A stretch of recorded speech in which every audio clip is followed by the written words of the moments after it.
오늘 본문으로 전하는 말씀의 제목은 흥망성쇠의 열쇠 제1계명, 이렇게 한번 정해보았습니다. 지난 주간 잠시 며칠 서울에 머물렀습니다. 서울에 올라갈 때 갑자기 제 눈에 띄는 게 있었어요. 대로변에 건물 사이에 태극기가 걸려 있었습니다. 뭔 날인가? 또 누가 오나? 근데 가만히 생각해 보니까 광복절을 앞두고 준비하고 있는 과정이라는 것이 느껴졌습니다. 이번 주간 8월 15일 광복절을 앞두고 다시 한번 하나님의 말씀을 우리가 통해서 우리 마음을 주님 앞에 다시금 새롭게 세울 수 있는 귀한 시간이 될 수 있기를 바랍니다. 오늘 본문 10절에 보면 예레미야 16장 10절입니다. 이스라엘 백성들이 예레미야에게 항의하는 내용이 나옵니다. 당신이 무슨 자격으로 이런 예언하냐는 거예요. 쉽게 적용하면 이런 겁니다. 아무리 하나님의 말씀을 전하지만 예레미야 목사님 왜 그런 설교하냐고, 이런 말이나 똑같습니다. 우리는 하나님 앞에 무슨 죄를 지었습니까? 지은 죄가 도대체 뭡니까? 그때 하나님께서 예레미야에게 이렇게 대답하라고 말씀하십니다. 11절이죠. 너는 그들에게 대답하기를 여호와께서 말씀하시되 너희 조상들이 나를 버리고 다른 신들을 따라 그들을 섬기며 그들에게 절하고 나를 버려 내 율법을 지키지 아니하였음이라. 여기 하나님을 버렸다는 말이 2번 나옵니다. 예레미야 전체를 관통하는 하나님의 핵심 말씀이 너희가 나를 버렸다는 것입니다. 오늘 저는 이 메시지를 여러분에게 전하려고 합니다. 다시 한 번 더 말씀의 제목, 흥망성쇠의 열쇠는 제1계명입니다. 나라의 흥망성쇠도, 우리 교회의 흥망성쇠도, 우리 한 사람 한 사람의 인생과 믿음의 흥망성쇠도 모두 제1계명에 달려있다는 말씀입니다. 첫 번째 주제입니다. 빼앗긴 들판에 해방을 맞이합니다. 하지만 그보다 더 중요한 것이 있습니다. 예레미야는 남왕국, 남유다 시대의 사람입니다. 다윗의 아들이 솔로몬이죠. 그 솔로몬의 아들이 르호보암입니다. 이전까지 하나였던 나라가 솔로몬의 아들 르호보암 왕 때가 되어 북쪽과 남쪽으로 나라가 쪼개집니다. 통상 북쪽에는 10지파가 따라갔기에 북쪽을 북이스라엘이라고 흔히 부르고요, 남쪽에는 2지파가 남아 있었습니다. 유다 지파를 중심으로. 그래서 남유다라고 성경은 그렇게 표현을 합니다.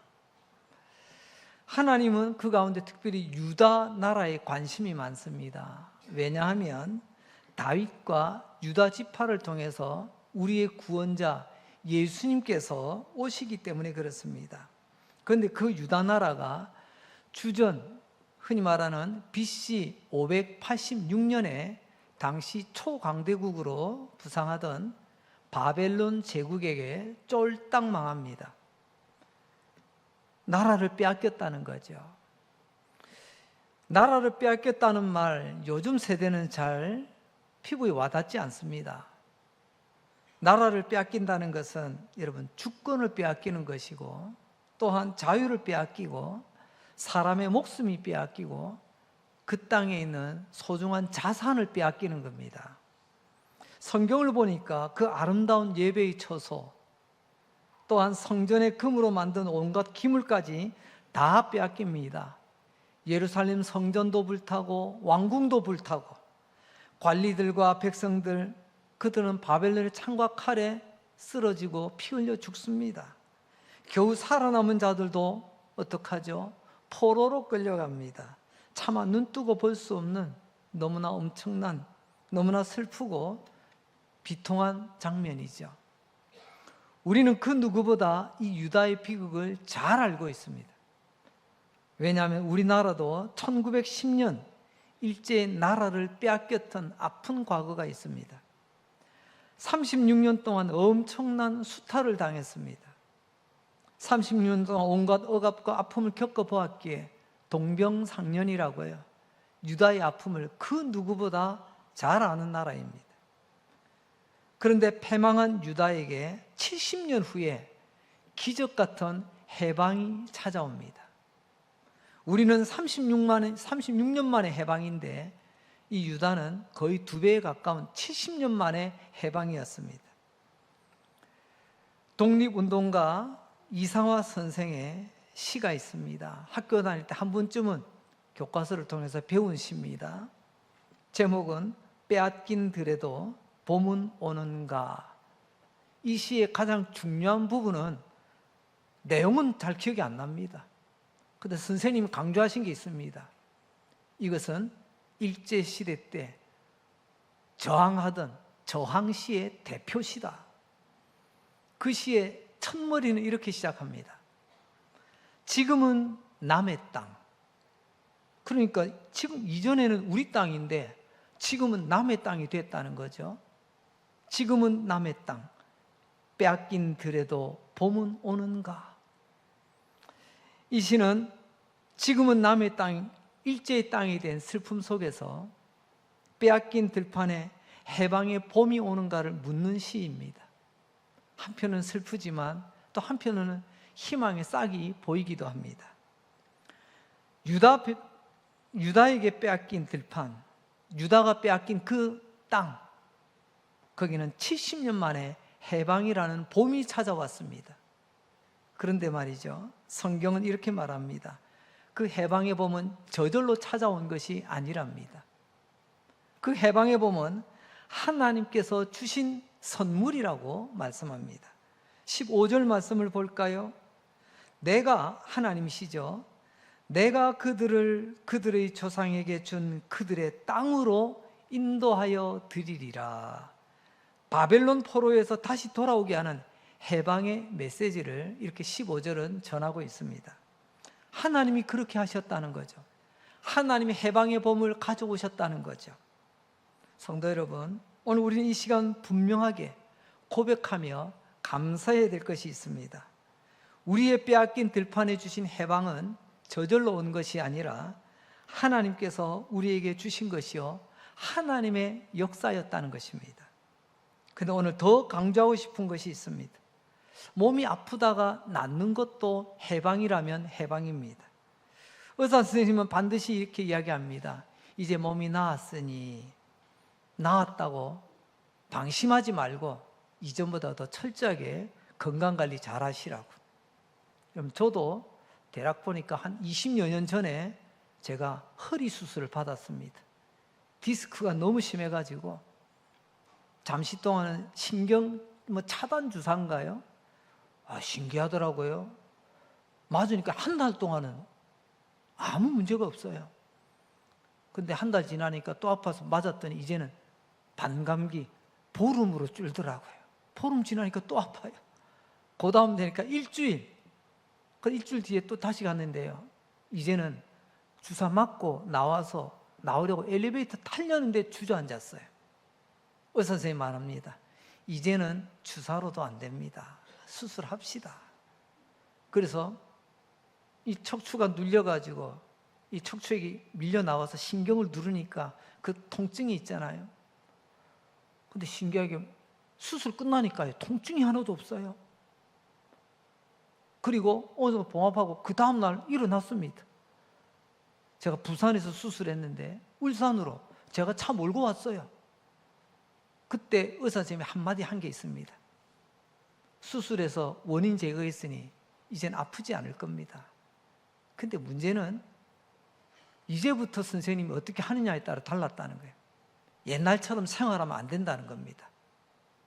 걷는 것도 똑바로 걷고, 앉을 때도, 물건 들 때도 조심하고, 항상 나는 허리가 안 좋다, 약하다, 신경 써서 하라는 겁니다.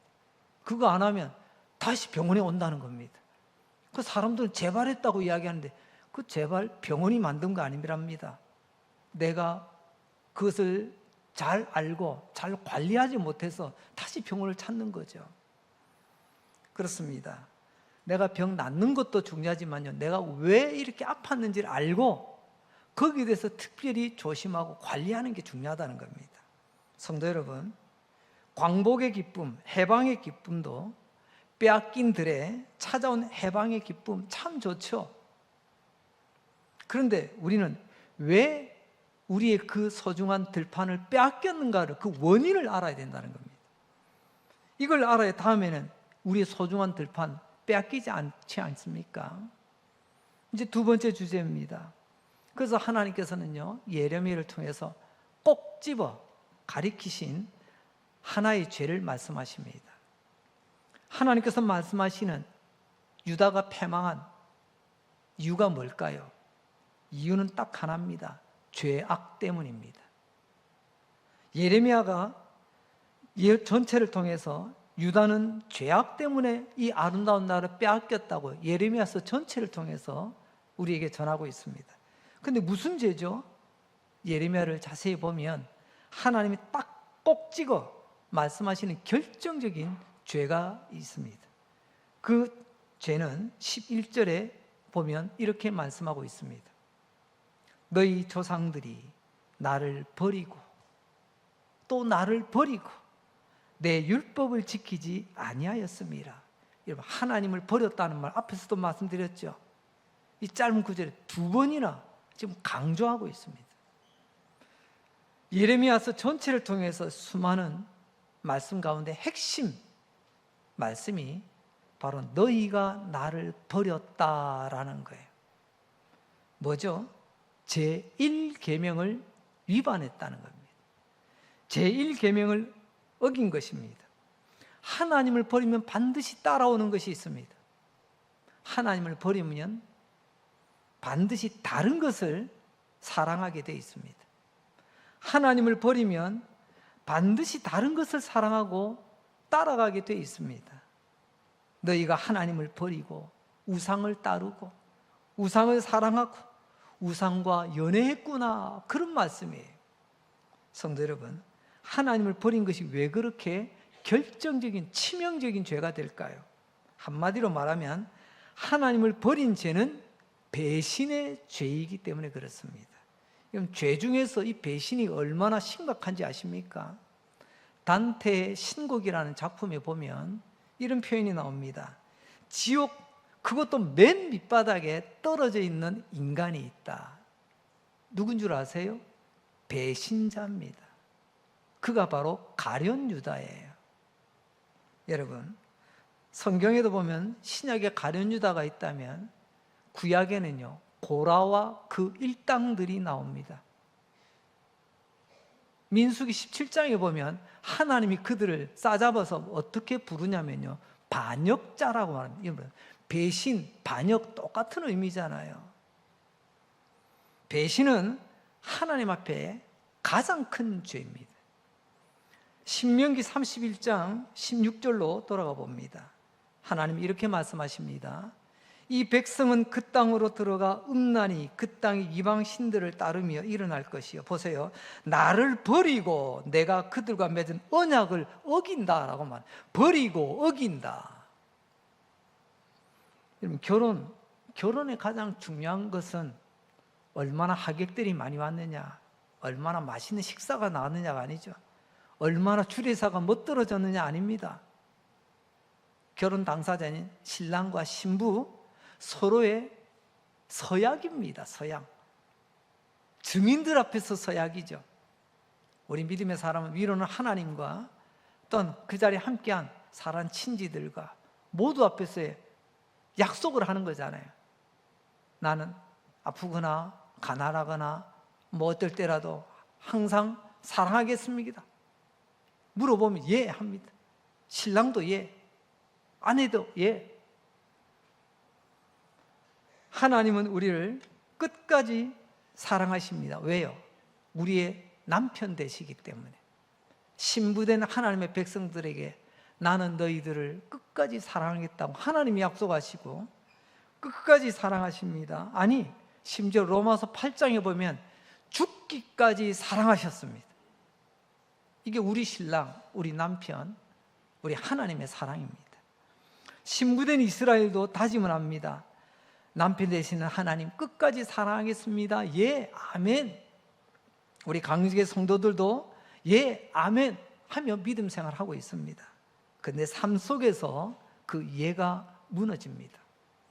우리의 연약함, 우리 안에 뿌리 깊이 박혀있는 죄성 때문에 끝까지 나의 남편, 나의 하나님 사랑하겠다고 말은 그렇게 해놓고 정작 우리는 무너집니다.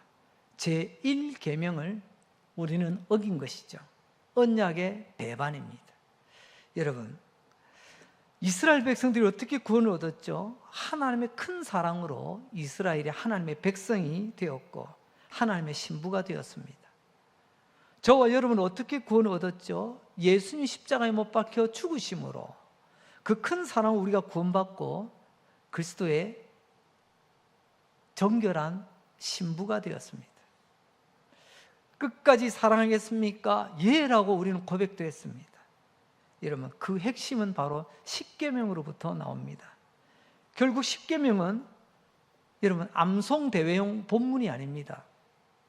내 삶의 제1원칙이 바로 십계명 그 제1계명을 내 삶의 원칙으로 삼겠다는 결단과 다짐입니다.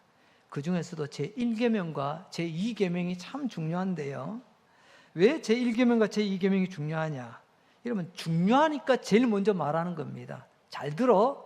중요한 거 말해놓고 쭉 설명을 합니다. 근데 곰곰이 생각해 보니까요, 우리말은요 좀 달라요.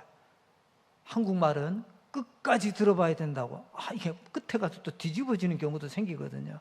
하지만 성경은 대체로 중요한 것을 앞에 말씀합니다. 제1계명이 뭘까요? 출애굽기 20장 3절을 봅니다. 너는 나 외에는 다른 신들을 내게 두지 말라. 이게 제1계명입니다. 나 외에 다른 신들을 너에게 두지 마라. 하나님 말고 다른 신을 섬기지 말라는 겁니다. 하나님 말고 다른 우상들, 세상을 따라가지 말라는 거죠. 하나님 말고 세상의 어떤 쾌락과 죄악을 사랑하지 말라는 말이죠. 오직 하나님 한 분만 사랑하라. 이게 여러분 결혼 서약하고 똑같잖아요. 목사님, 지금이 어느 시대인데 고리타분하게 구약 이야기를 하십니까? 십계명 이야기를 하십니까? 여러분, 과연 그럴까요? 구약과 그리고 십계명, 그 계명은 지금도 여전히 유효합니다. 제가 주장하는 게 아니고요. 결정적으로 예수님께서 직접 이 부분에 대해서 명쾌하게 말씀해 주십니다. 마태복음 22장 37절로 39절 말씀, 예수께서 이르시되 내 마음을 다하고 목숨을 다하고 뜻을 다하여 주 너의 하나님을 사랑하라 하셨으니 이것이 크고 첫째 되는 계명이랍니다. 둘째도 그와 같다. 여러분, 크고 첫째 되는 계명, 그게 하나님 사랑하는 것 아닙니까? 그 하나님 사랑의 계명이 제1계명이잖아요. 십자가나 십계명은 지나간 옛 이야기가 아닙니다. 우리가 천국 이르는 그날까지, 아니 천국에서도 하나님 한 분만을 사랑하는 것, 이 계명은 영원토록 유효한 겁니다. 우리가 또 꼭 알아야 될 것 하나가 더 있습니다. 구원받은 백성 이스라엘, 예수님의 보혈로 구원받은 강릉제일교회 우리 성도님들, 이 사랑의 언약 제1계명이 꼭 지켜야 될 이유가 뭘까요? 십계명을 시작하는 첫 문구가 이렇게 시작이 됩니다. 출애굽기 20장 2절인데요. 우리 같이 한번 읽어볼까요? 시작. 나는 너를 애굽 땅 종되었던 집에서 인도하여 낸 내 하나님 여호와니라. 아멘. 요약하면 내가 너를 구원하였고 내가 너를 인도할 것이라는 겁니다. 여러분, 구원과 인도, 하나님 없이 어떻게 우리가 구원에 이룰 수 있습니까? 하나님 없이 이 광야 같은 세상 어떻게 우리가 나아갈 수가 있겠습니까? 구원하시고 인도하시는 분이 하나님이시니 이 하나님을 사랑하라는 것입니다. 이 하나님을 버리면 안 된다는 거죠. 이런 하나님을 사랑하고 섬기면 천대까지 하나님께서 은혜를 베풀 것이라고 약속하십니다. 그런데 이 말을 뒤집어 보면 무서운 경고의 말씀이 됩니다. 만약 하나님을 사랑하지 않고 버린다면, 너를 위하여 십자가에서 죽고 살아나신 예수 그리스도를 사랑하지 않고 버린다면 누가 너를 구원할 것인가? 누가 너의 인생을 인도해 갈 것인가? 없죠. 아니 목사님, 우상이 있는데요. 우상은 인간이 만든 수공품입니다. 우상은 절대로 우리를 구원하지 못합니다. 세상은 그 화려하고 재밌는 것을 우리에게 보여주며 유혹하지만 우리를 구원할 수 없고 우리를 바른 길로 인도할 수 없습니다.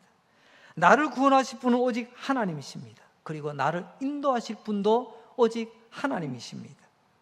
그래서 주님의 백성은 어떤 일이 있어도 이 하나님을 사랑하고 어떤 일이 있어도 이 하나님을 버리지 않고 섬기며 살아야 되는 것입니다.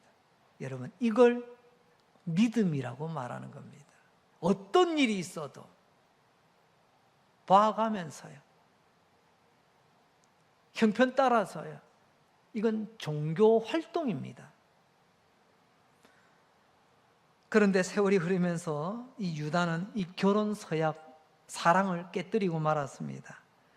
우리도 세월 흐르면서 권태기를 지나고 때로는 뜨거운 사랑이 식어지기도 하잖아요.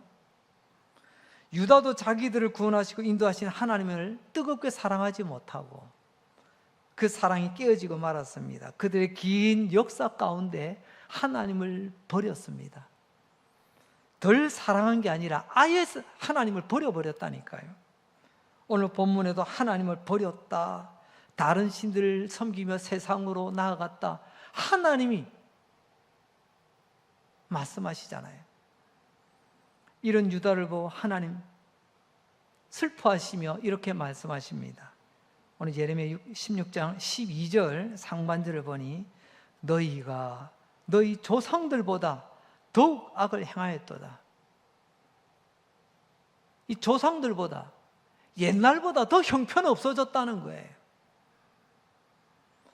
우리는 날마다 조금씩 하나님을 더욱더 닮아가고 하나님께 더욱더 아름답게 빚어져 가야 되는데, 그러나 점점 더 멀어지고 있는 이런 현실, 어떻게 하면 좋습니까? 세월이 갈수록 하나님께로부터 멀어지고 하나님을 버리게 되었다는 거죠. 열왕기서를 보게 되면 수많은 왕들의 이름이 나옵니다. 열왕기상하, 열왕기란 우리로 치면요, 조선 왕조실록과 같이 이스라엘 왕들의 이야기입니다. 그런데 수많은 왕들이 나오지만 처음부터 끝까지 그야말로 줄기차게 쭈글딱 미끄러지고 있습니다. 하나님을 버리고 하나님을 버리고 또 하나님을 버리고 나중에는 완전히 버린 역사가 되죠. 그래서 결국에는요, 나라가 폭망하지 않습니까? 이게 열왕기의 이야기입니다. 어쩌면 열왕기는 이 제1계명과 결정적으로 연결이 되어 있습니다. 제1계명의 언약을 어긴 자들의 역사는 이러하다라는 거죠. 그래서 나라가 망하는 역사, 이게 열왕기의 이야기입니다. 하나님 그걸 적나라하게 기록으로 남겨두셨습니다. 후대에 교훈이 되라고 말입니다. 이제 세 번째 주제입니다. 하나님은 특별히 두 가지 악에 대해서 예레미야를 통해서 말씀하시는데, 그것은 악한 것과 어리석음입니다. 하나님을 버리는 행위는 악한 것입니다. 죄의 뿌리가 되죠. 악함. 그런데 동시에 하나님을 버린다는 것은 미련하고 어리석은 행위입니다. 하나님을 버리고 삽니까? 예수님 버리고 구원을 얻을 수 있습니까? 하나님을 버리고 잘된 인간 없습니다. 결국에는 하나님이 다 정리하십니다. 죄송합니다. 탈무드에 이런 이야기가 나옵니다. 어떤 사람이 끝이 보이지 않는 사막을 건너게 됩니다. 많은 짐을 싣고 그렇게 지나가는데 가다 보니 힘들고 무거워. 그래서 주머니를 하나씩 툭툭 넣어줍니다. 그리고 마지막에 두 주머니가 남았습니다. 하나는 황금이 들어있는 주머니, 하나는 물이 들어있는 물주머니. 여러분, 이 순간 이것도 힘들어 하나를 버려야 되겠는데 무엇을 버릴까 고민에 빠졌습니다. 황금, 이것만 있으면 내 남은 생은 걱정 없는데, 이 사람은 생각합니다. 이 물, 이거 뭐 어디 가나 있는 거 아니야? 뭐 조금 참지.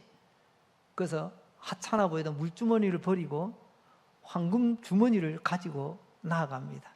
얼마 못 가 그 사람은 쓰러져 죽습니다. 탈무드는 이렇게 이야기합니다. 바로 이런 사람이 어리석은 사람, 미련한 사람이다.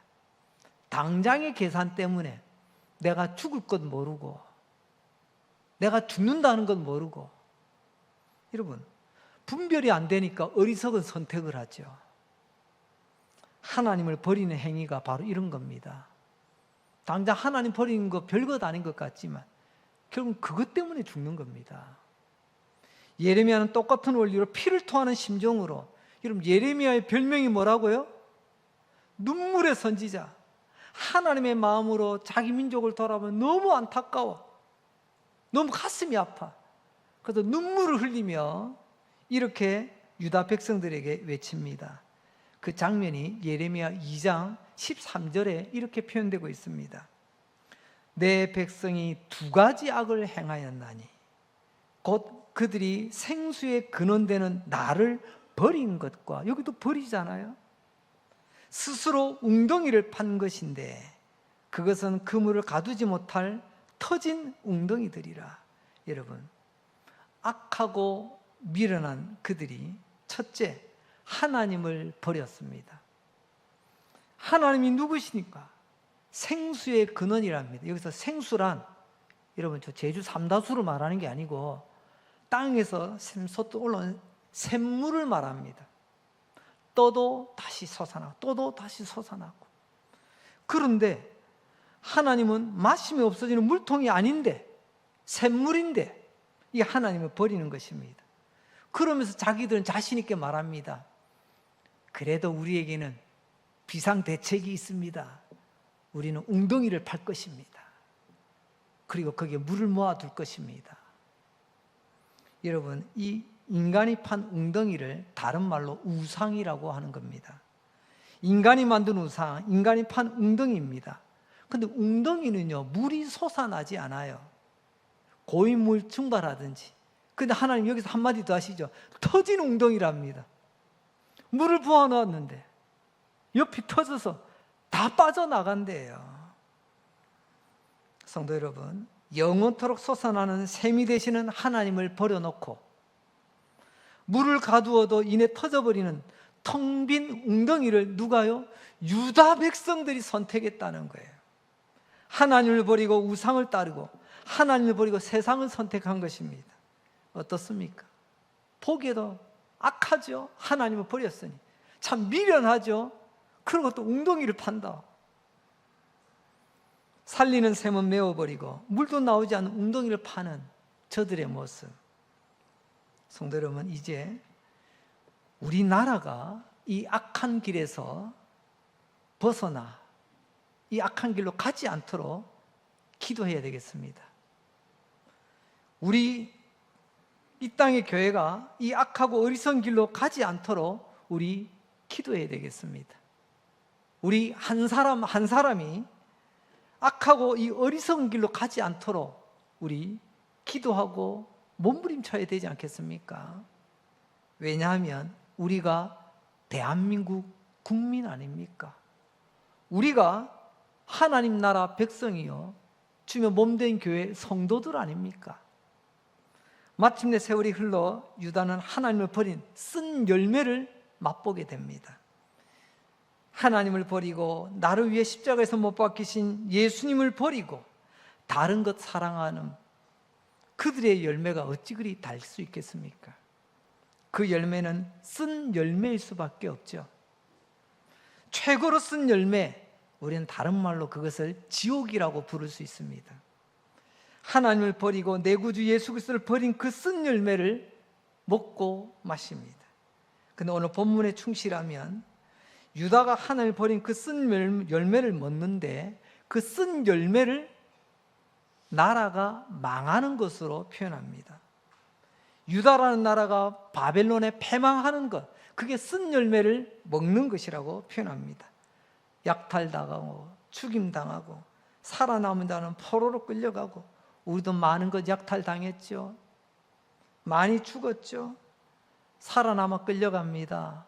석탄 캐는 곳에 광산에 끌려가고, 전쟁터에 총알바지로 끌려가고, 그 전쟁터에 놀이개로 끌려가고, 우리하고 어찌 그리 비슷한지요. 그런데 그 쓴 열매 가운데 최고로 쓴 것, 최고로 가슴 아프고 속상한 것이 뭐냐면 예레미야 16장 13절은 이렇게 말씀합니다. 요약하면 이런 거죠. 너희를 구원하고 인도한 하나님을 버리고 우상을 섬기며 따라갔으니 이제 너희는 거기서 이제 바벨론 땅의 포로가 되고, 더 결정적인 말씀, 거기서 밤낮으로 하나님이 아닌 다른 신들을 섬기게 될 것이다. 한번 보십시오. 바벨론에 거기 가서 너희들이 그토록 원하는 우상 마음껏 섬길 거다. 여러분, 이렇습니다. 이런 말귀를 알아듣지 못하면 나중에는요, 그래, 너 한번 해봐. 응? 그게 똥인지 된장인지 네가 한번 직접 찍어 먹어보라고 그렇게 놔둡니다. 그러면 나중에는 손들고 항복하고 천부여 의지 없어. 여러분, 그것도 귀한 거지만 여러분, 맞기 전에 와야지요. 우리 그런 말 있잖아요. 맞고 할래, 그냥 할래? 누가 지혜로운 건가요? 맞기 전에 알아서 하는 게 제일 중요하잖아요. 근데 미련한 건요, 맞아도 안 돌아와요. 여러분, 바벨론으로 보낸다. 바벨론이란 단순히 지도에 있는 한 나라만을 뜻하지 않습니다. 원래 바벨론은 우상의 본 고향입니다. 아브라함이 갈대아 우르라고 해서 그 지역이 나중에는 바벨론 지역이 되는 거예요. 그 가나안 땅의 제1신을, 첫 번째 신을 우리는 성경에서 이 바알 신 많이 언급하잖아요.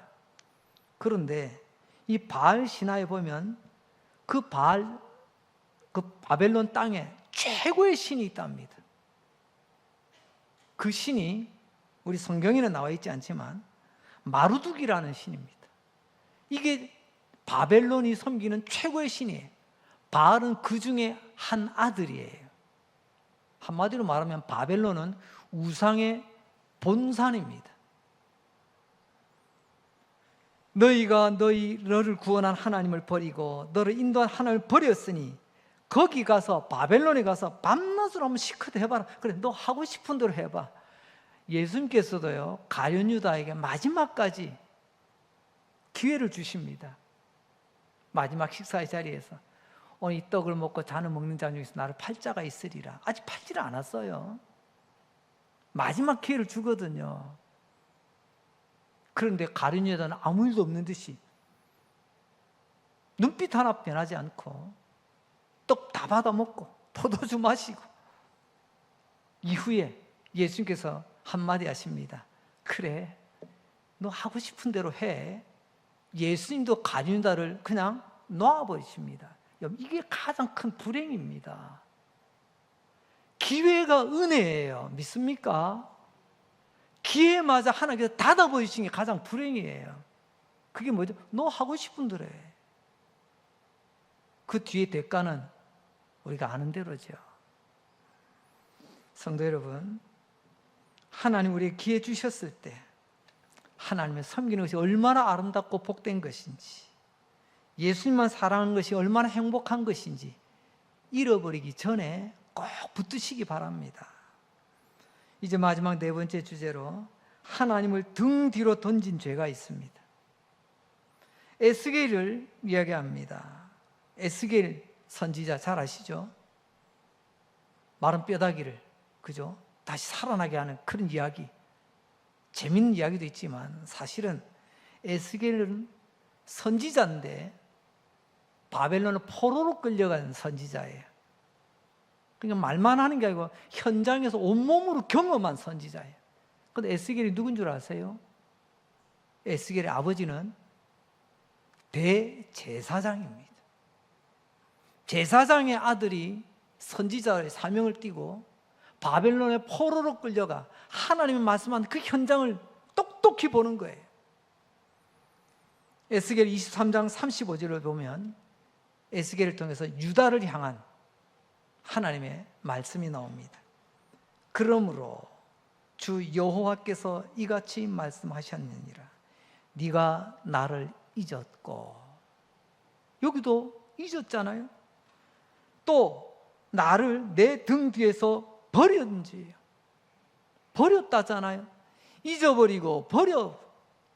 너의 음란과 너의 음행의 죄를 이제 네가 담당해라. 네가 한번 겪어봐라 이거죠. 오늘 유다는 주의 백성이었습니다. 그런데 왜 하나님을 등 뒤로 버렸을까요? 하나님 버리는데 왜 등 뒤로 버렸을까요? 내 앞에 버리면 계속 내 눈에 보이잖아요. 내 등 뒤로 버리면요, 일부러 돌아보지 않는 이상은 나는 보지 않는 거예요. 하나님을 내 눈앞에서 보지 않으니 내 마음대로 하는 겁니다. 내 하고 싶은 대로 하는 거예요. 이런 이야기는 똑같은 논리로, 똑같은 의미로 사사시대도 마찬가지죠. 이스라엘의 왕이 없으므로 하나님이 안 계셨나요? 근데 그들은 왕으로 인정하지 않았어요. 등 뒤로 버렸습니다. 그랬더니 어떻게 해요? 자기 소견에 오른 대로, 이제는 거침없어요. 내 생각대로, 내 하고 싶은 대로, 내 마음대로. 이게 사사시대 이야기예요. 하나님을 등 뒤로 던지면 내 마음대로 삽니다.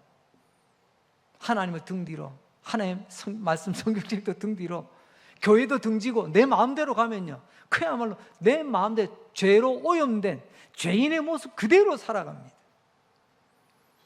하나님 이때 명확하게 말합니다. 네가 하나님을 등 뒤에 던진 그 책임을 네가 감당해야 된다. 그게 바로 나라가 망하는 겁니다. 그게 바로 바벨론의 포로로 끌려가는 것이었습니다. 이제 말씀을 맺습니다. 신명기 30장 말씀을 전하려고 합니다. 오늘 이 말씀 다시 한번 보겠습니다. 신명기 30장 2절과 3절. 너와 내 자손이 내 하나님 여호와께로 돌아와 내가 오늘 네게 명령한 것을 온전히 따라 마음을 다하고 뜻을 다하여 여호와의 말씀을 청종하면 내 하나님 여호와께서 마음을 돌이키시고 너를 긍휼히 여기사 포로에서 돌아오게 하시되 내 하나님 여호와께서 흩으신 그 모든 백성 중에서 너를 모으시리라. 이러면 신명기라고 했습니다. 여러분, 이 신명기 이야기는 이스라엘이 애굽에서 나와 광야를 지날 때 하나님이 주신 말씀이에요. 광야 시대입니다. 그런데 그때 벌써 포로 이야기를 하고 있습니다. 하나님은 지금도 중요하지만 우리의 미래까지 내다보시며 말씀하시는 거죠. 신명기 때는 지금 포로 이야기할 때가 아니에요. 근데 하나님은 포로에서 돌아오게 하겠다. 여러분, 저는 이 말씀이 참 두렵고 두려운 말씀이었습니다. 유다가 주의 백성 아닙니까? 예수 믿는 백성 아닙니까? 하나님을 버린데 등 뒤로 아예 이제는 안 보겠다고.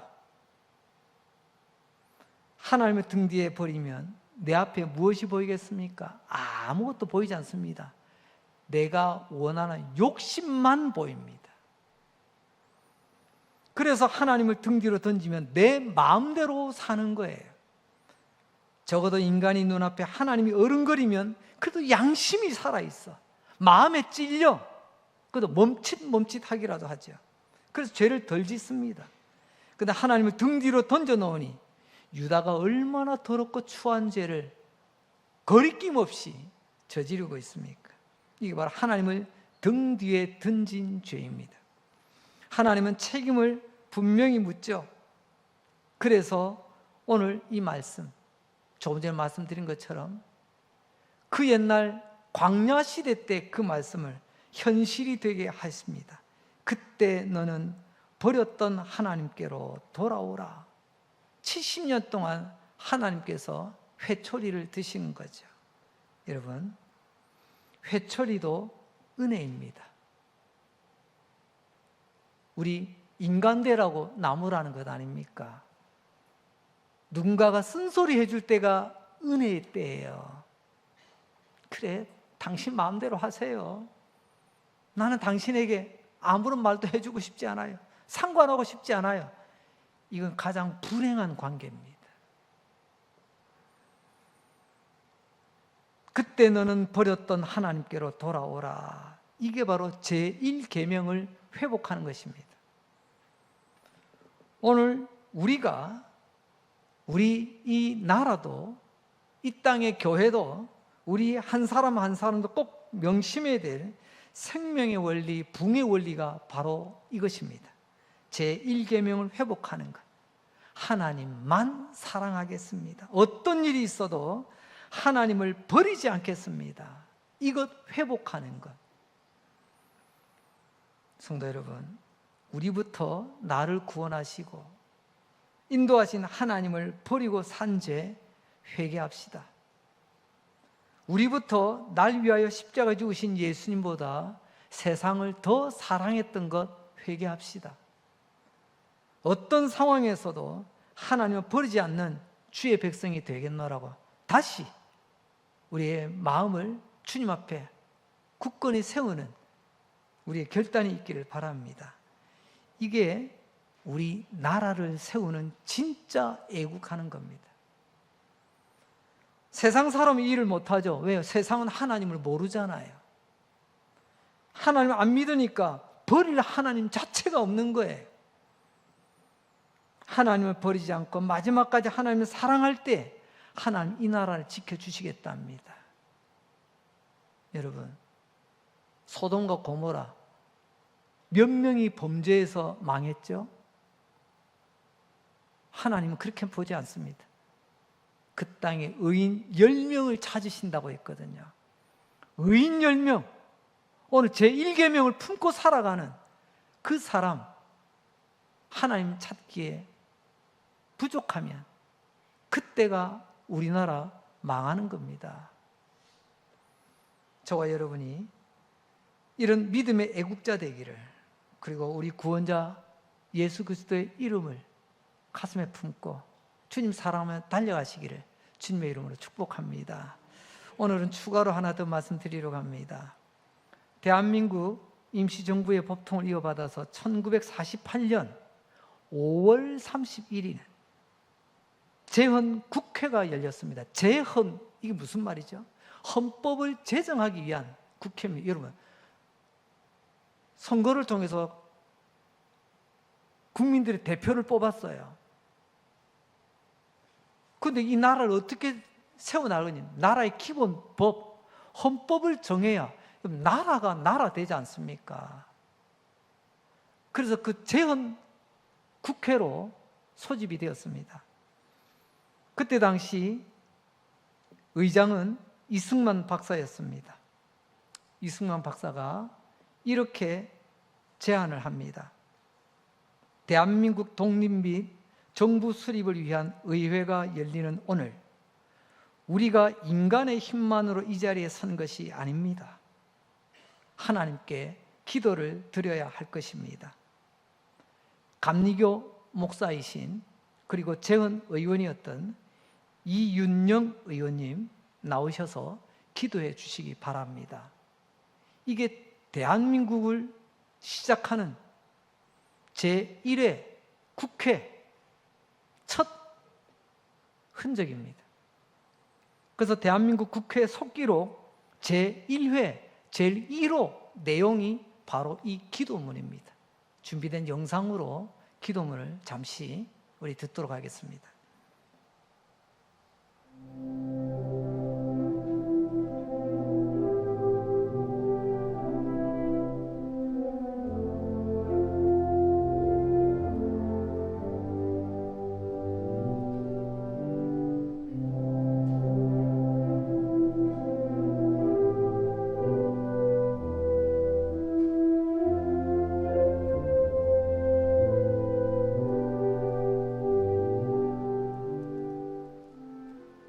이 우주와 만물을 창조하시고 인간의 역사를 섭리하시는 하나님이시여, 이 민족을 돌아보시고 이 땅에 축복하셔서 감사에 넘치는 오늘이 있게 하심을 주님께 저희들은 성심으로 감사하나이다. 오랜 시일 동안 이 민족의 고통과 호소를 들으시사 정의의 칼을 빼서 일제의 폭력을 굽히시사 하나님은 이제 세계 만방의 양심을 움직이시고 또한 우리 민족의 염원을 들으심으로 이 기쁜 역사적 환희의 날을 이 시간에 우리에게 오게 하심은 하나님의 섭리가 세계 만방에 현시하신 것으로 믿나이다.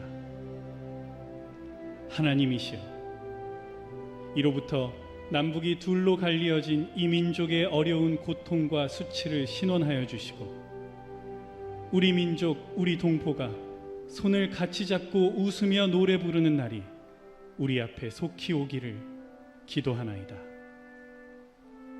하나님이시여, 원치 아니한 민생의 도탄은 길면 길수록 이 땅의 악마의 권세가 확대되나 하나님의 거룩하신 영광은 이 땅에 오지 않을 수 없을 줄 저희들은 생각하나이다.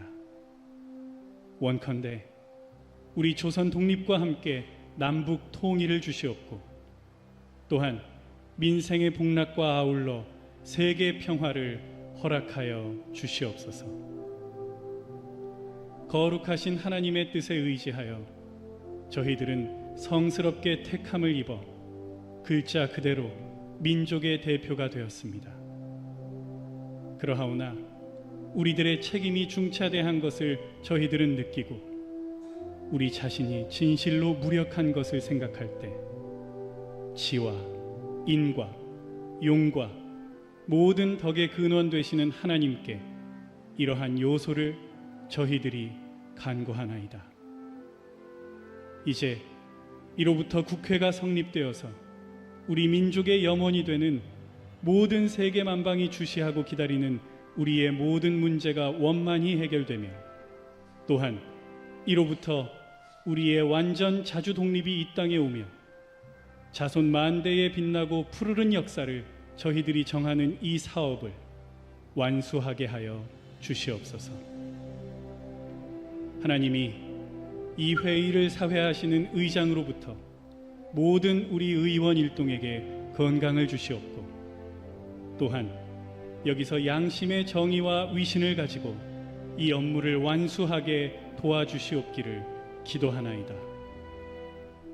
역사의 첫 걸음을 걷는 오늘의 우리의 환희와 우리의 감격에 넘치는 이 민족적 기쁨을 다 하나님에게 영광과 감사를 올리나이다. 아멘. 이 모든 말씀을 주 예수 그리스도 이름 받들어 기도하나이다.